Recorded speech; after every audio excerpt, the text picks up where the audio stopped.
محمد رسول الله والذين معه أشداء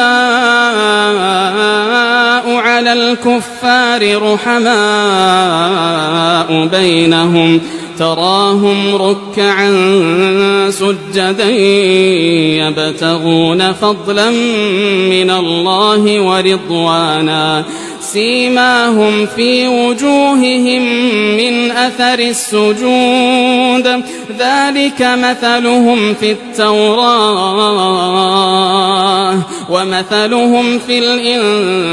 الإنجيل كزرع أخرج شطأه فآزره فاستغلظ فاستوى على سوقه يعجب الزراع ليغيظ بهم الكفار